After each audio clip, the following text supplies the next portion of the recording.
नमस्ते म फेरि पनि उपस्थित भएको छु। आज म तपाईहरुलाई अस्तिको बाँकी भएको पार्ट अदर लिस्ट हामीले गरिसकेका छ। अब आज हामी अनअर्डर लिस्टको बारेमा केही भिडियोहरु बनाउने गरेको छु। सुरुमा म सबलाइन टेक्स्ट खोल्न गएको छु। सबलाइन टेक्स्टमा हामीले लास्ट टाइम गरेको कोडहरु आइरहेको छ। आज हामी अस्तिकै पार्ट अर्डर लिस्ट गरेको छ। आज हामी अनअर्डर लिस्ट गर्छौं। यसलाई पनि मैले सरी नयाँ फाइल बनाएर सेभ गरे। सेभ गरेपछि पार्ट 5.html गरेर मैले सेभ गरे। यसमा मैले अस्ति जस्तै गरिन, मैले डाइरेक्ट एचटीएमएल सरी माफ गर्नु होला एचटीएमएल गरेर बेसिक सिन्टेक्स चाहिँ निकाले। यसमा आज हामी गर्न लाग्यो भनेको अनअर्डर लिस्ट। लास्ट टाइम जस्तै मैले एउटा यहाँनिर S1 युज गरे। S1 भन्दा पनि S2 युज गरौँ, S3 युज गरे। आज चाहिँ हामी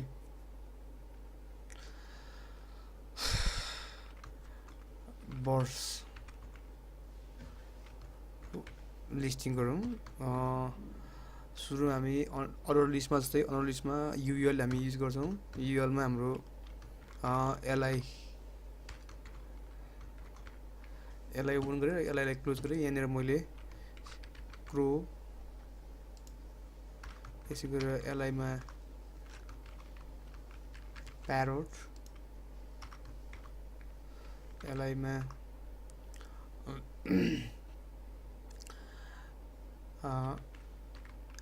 स्प्यारोट,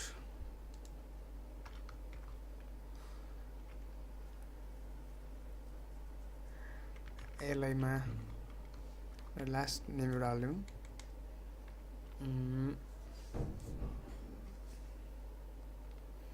कुन बड हालौं, तपाईहरुको बेस्ट कुन होला त?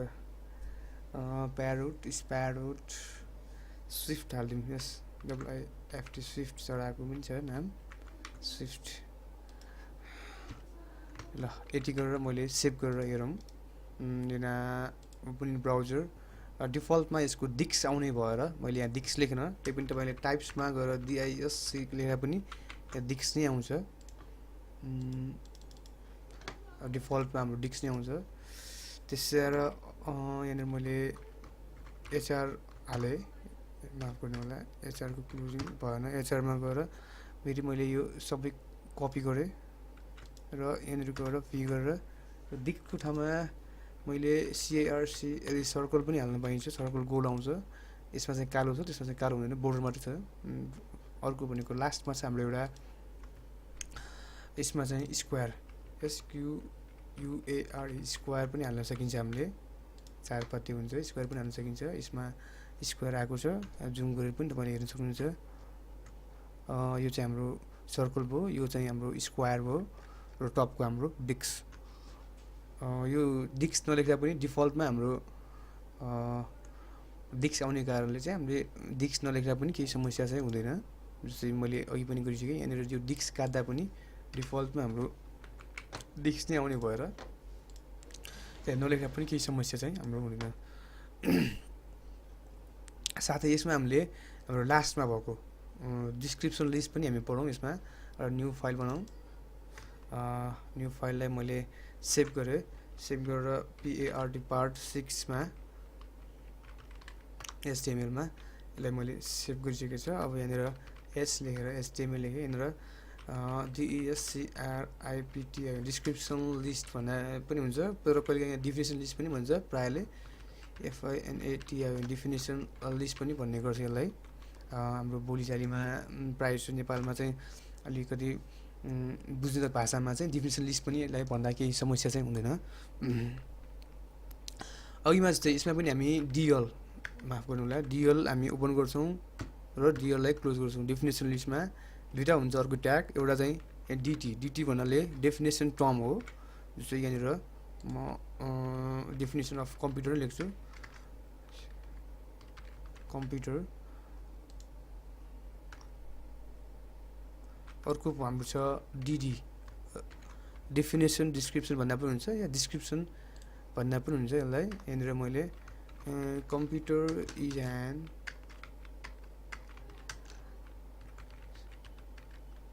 Electronics programmable device which takes input from input devices, process it, store in